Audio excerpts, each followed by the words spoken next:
andaba ndine Counsel George Musisi tubadde tuludde okumusinkana kira amutwala kaguddeyo ground eri etya. Ground nungi ddala abantu enjiri ya protest vote bagitegedde era buli kye tugamba bagamba nti ekimala kimala tugenda kakati Ipod kyeki? Ipod kyatandika nga kibiina ky'abannakyewa nga kigezaako kuleeta okwogeraganya wakati w'ebibiina ebivuganya naye nga bwolaba ekibiina nga Red Cross nga bwolaba ekibiina ekirala kyonna kyonna era kibadde okuva twagenda mu bibiina kyatandikawo nga mu mwaka gwa 2007 2008 era okusooka mwami Museveni eringa akivumirira nnyo nga kitekebwamu nsembi abantu baali nga kitongole kyavangayo mu Netherlands mu Budaki nekijja kibeerawo nga NGO kati essaawa eno ennongosereza Parliament bayisizza baagala kukifuula kitongole department ya government ekibeera ekino kyonna kyewa bakifuule ekitongole nga kya government nti kubanga waliwo already ekibiina kibata National Consultative Forum ekigatta ebibiina byonna ekyo kiki kya government kakikola byakulonda kekati yeggwandiisiro lyakyo ebibiina byonna ebiwandiike sinsoga oli mu Parliament oba nedda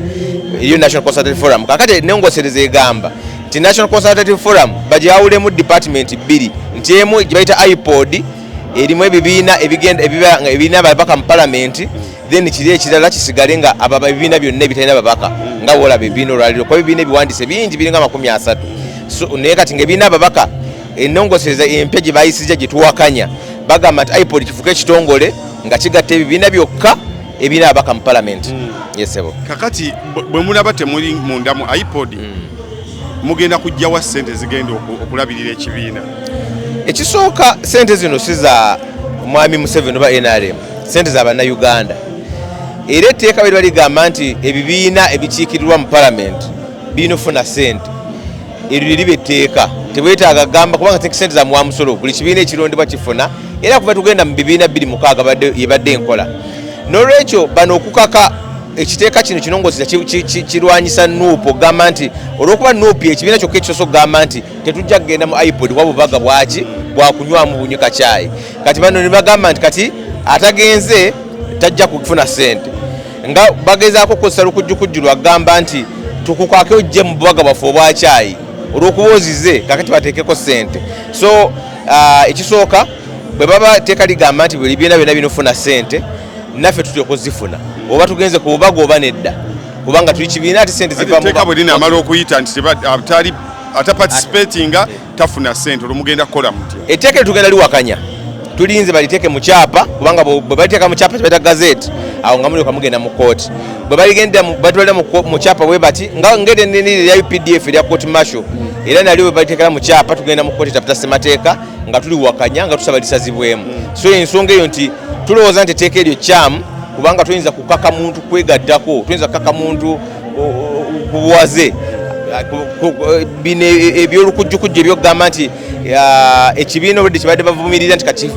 bwoba toli mu Ipod tofuna ssente tulowooza nti ekikyamu tulowooza nti kimenya ssemateeka era tujja kugenda mu kooti taputa ssemateeka tuliwakanya etteeka eryo. Mu byobufuzi mu mawanga ag'enjawulo tulaba enjogerezeganya mu bibiina ebiba eby'enjawulo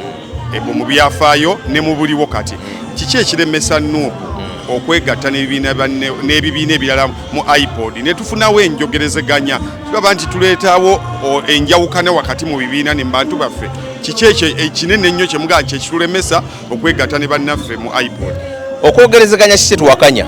kyetuwakanya nti mwami Museveni okwogerezeganya kuno akukozesanga kufunirako bifaananyi selfie kubanga kugambewo National Consultative Forum egatta ebibiina byonna ebibiina byogera nuupu olwaleero yamyuka mwami Katana ye deputy agikulirawo NRM mwami Kiwanda akulira neyo National Consultative Forum egatta ebibiina byonna mu Uganda mwami Kiwanda yagikulira mwami Katana wa nuupu yamumyuka era batuula kumpi buli kaseera naye ensonga ki ekibagaana ebirowoozo ebivaayo tebabitwala tebabikkiriza tebabiwuliriza so buno abukozesanga bubaga bwakunywamu bunyuka caayi kati eri mu National Consultative Forum gye muli participating era kuba erode kina muteeka naye olwokuba n'ebyo ebirowoozo byonna ebivaayo nekino ekiteeka kye baalese ennongoseza tebakyoleseeko mu National Consultative Forum gamba nti ebibiina birowooza ki ku nsonga eno yesebo kale tweyanza ab'ekira baweeyo obubaka ab'ekira twagala okubakubiriza nti yonna gye tutuuse yonna gye tujja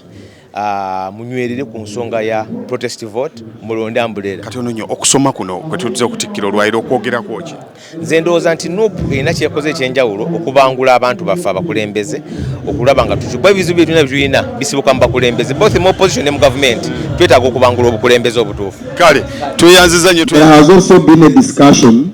about Ipod, membership of Ipod or non-membership of Ipod. Ladies and gentlemen,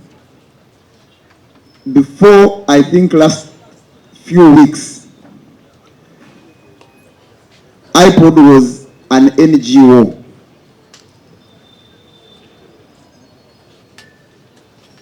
But some mischievous people,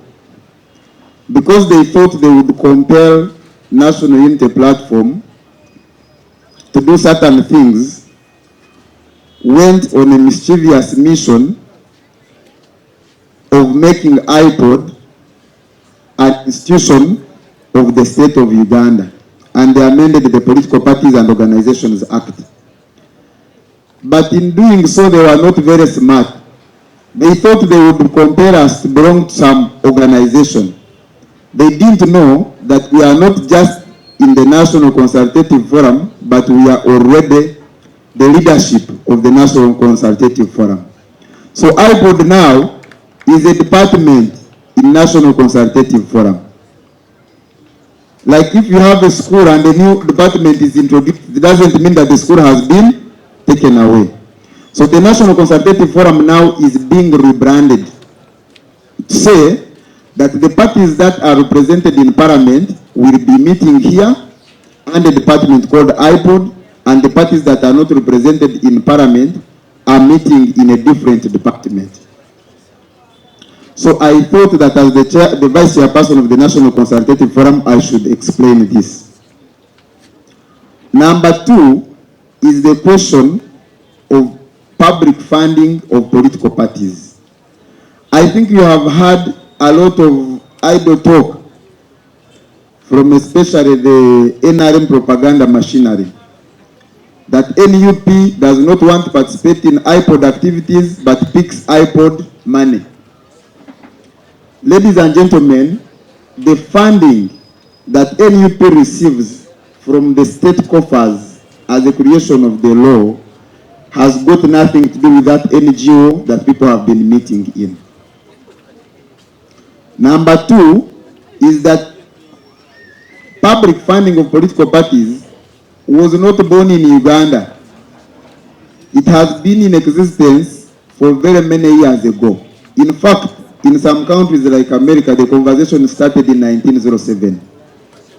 Today, public funding of political parties is practiced globally in over 100 countries. But in those none of those countries is funding of political parties tagged to going for meetings and taking pictures with the head of state. Because if there is meaningful discussion and dialogue, you do not need to compel people to come and meet with you. But because they feel that on account of their conduct, meeting with them, interacting with them has become so shameful that they must force people to go and talk with them. So this new creation of comparing people has got nothing to do with the public, but it's just a mischievous scheme to compare us, to go and engage in conversations with them. But like the young people say, Basanze Tukolachi, Turaba. Now Ipod is a department of the National Consultative Forum. And I have mentioned that NUP, which I represent in that forum, is currently the vice chairperson of that forum. So we have a duty to continuously, as NUP, teach those mischievous people that you don't build a country by using underhand methods. But we know that their objective and mission is never to build the country, but to extend their patronage system. But we have a duty then to give this information to the people of Uganda so that they can be able to challenge those lies that are being peddled by the by the propaganda machinery of the regime.